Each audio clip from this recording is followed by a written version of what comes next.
Number 6. Bed rest. Who has time to spend a day or two under the covers? But when you get plenty of rest, your body can direct more energy to fighting off germs. Staying warm is also important, so tuck yourself in, and give your immune cells a leg up.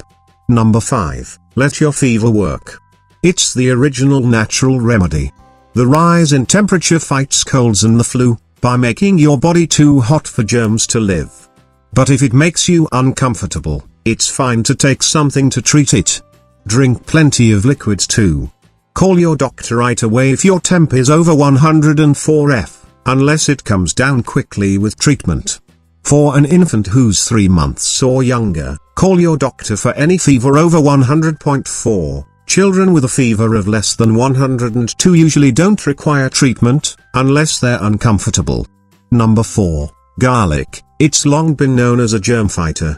And one study showed garlic supplements may help prevent colds when taken daily. But more research needs to be done to figure out its real effects. It does have nutrients, and in food form, it can also help spice up your meals, when a stuffy nose makes everything taste bland.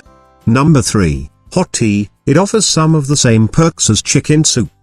Breathing in the steam relieves congestion, while swallowing the fluid soothes your throat, and keeps you hydrated.